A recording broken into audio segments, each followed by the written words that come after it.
Halo, selamat sore. Selamat berjumpa dengan saya, Abe di sini. Ya. Oke, pada kesempatan sore ini kembali saya akan menganalisa di market Ethereum Hedge.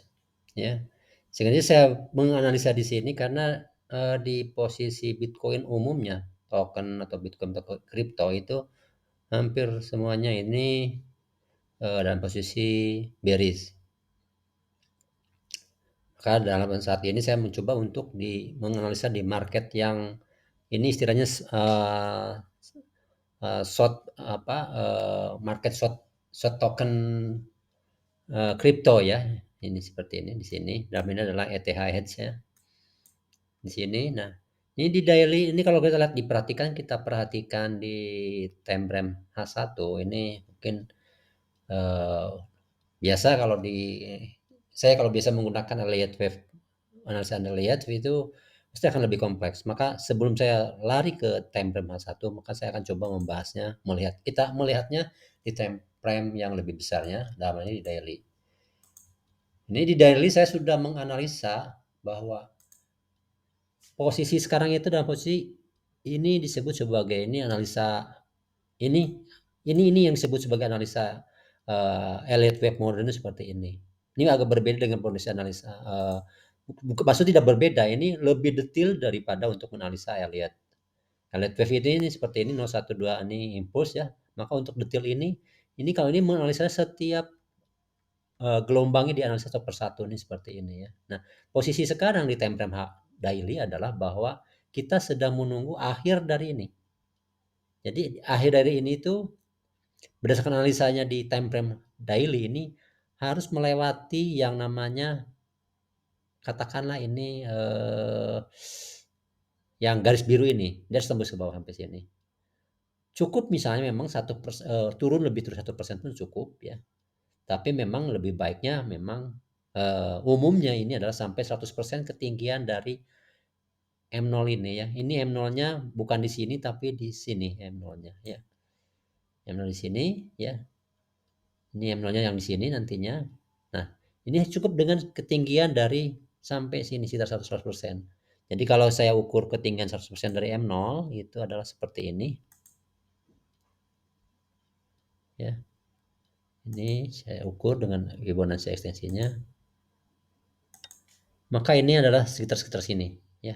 Sekitar ini. Ya, seperti kotak yang merah ini. Jadi antara lebih dari atau lebih sedikit pun cukup untuk memenuhi syarat bahwa dia akan balik arah mengikuti yang seperti yang saya tuliskan di gambar merah ini. Nah, untuk mengetahui detailnya, ini apakah sudah siap untuk berbalik atau belum? Karena di sini kita bisa melihat di time frame yang lebih kecil di 4 jamnya. Di 4 jamnya ini sudah terbangun 1, 2, 3. Ini sudah bangunan minimal polanya ini sudah terpenuhi. Jadi ini sudah terpenuhi untuk berbalik arah. Ya, sudah terpenuhi minimalnya sudah terpenuhi. Maksimalnya adalah seperti apa? Ini bisa kita ukur juga sama di sini. Kita lihat ukurannya sampai sini. Nah, ini sampai di sini. Ini 100%-nya sudah terlewat. Kita lihat di atas 100%-nya adalah di 161,8 menurut saya sih. Nah, yang salah satu cara yang berikutnya adalah untuk mengukur ini adalah dengan cara begini. Saya harus kalau itu sudah cukup, nah ini satu lagi adalah ini letakkan di sini. Nah, di sini ya. Ini 100%-nya adalah di bawah. Jadi kalau misalnya ini yang merah ini terpenuhi, ini sudah melewati sesuai dengan yang di daily-nya ya. Jadi yang garis inilah yang paling memungkinkan. Jadi kalau misalnya saya kasih tanda yang ini, maka yang merah ini ada di sini. Nah, sebagai tandanya ya. Itu untuk di H4. Bagaimana dengan di H1? Ya, di H1-nya. Nah, untuk sebelum saya lanjutkan ke H1-nya, kita konfirmasi di sini bahwa untuk memastikan bahwa ini sudah berbalik arah, sarana yang paling bagus untuk melakukan itu adalah dengan membuat sebuah yang namanya garis uji. Garis ujinya kita tarik dari titik awalnya, ya, ini titik puncaknya ke titik keduanya ini, ya, seperti itu. Kemudian biar gampang ini seperti ini, maka perpanjang ke kanannya kita lakukan. Nah, seperti ini. Jadi ini akan mulai terlihat akan berbalik arah ya. Kita tunggu berbalik arahnya. Katakanlah puncaknya sampai di sini. Nah, dikatakan dia boleh dikatakan sudah mulai di berbalik arah kalau dia sudah menyentuh ini satu kali. Itu, bentar ya. Ini kayaknya kayak kurang ke kanan. Nah, yang ini. Nah, yang itu ya. Ini harusnya ini yang ke kanan. Nah, itu. Ini yang kanan. Nah, itu. Nah, seperti itu. Maka lihat segini, maka dia akan sudah dikatakan sebagai balik arah kalau harga balik arah menyentuh garis biru dalam jangka waktu. Kalau saya ukur waktunya, ya, esensi waktu, katakan di sini. Katakanlah kalau saya misalnya anggap 2 bar lagi, 1 bar lagi untuk sebagai tanda akhirnya atau bottomnya dari gelombang ini. Jadi kalau saya misalkan yang bar terakhir kan yang ini, yang sekarang lagi aktif adalah sini, anggap 1 bar lagi. Nah, sampai di sini. Nah, sampai sini. Jadi harga ini akan berbalik arah 4 jam kemudian ya dari sekarang, atau apa, saya butuh 1 bar lagi untuk balik arah ya. Dalam hal ini seperti ini. Kalau misalnya ternyata dia balik arahnya di sini, berarti saya harus dipundurkan lagi. Harus di sini sampai sini, katakanlah seperti itu ya. Dan kalau ini sekarang di sini saya misalnya seperti ini di sini. Nah, ini nanti berbalik arah. Jadi kalau saya bisa kayak gambarkan itunya seperti ini. Saya menggunakan yang katakan yang ini, maka dia harganya akan seperti ini. Dia turun dulu, katakan gimana terserah. Nah, 1 bar dulu, baru dia balik arah. Ya. Nah, seperti itu. Jadi dia menembus garis ini harus kurang dari 1 waktu yang garis merah ini. Ya, itu untuk pengujian yang pertama.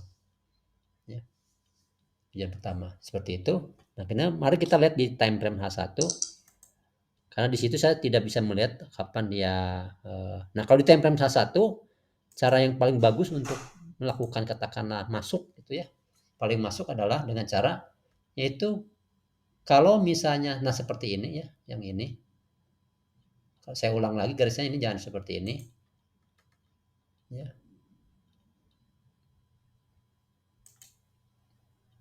Saya hapus.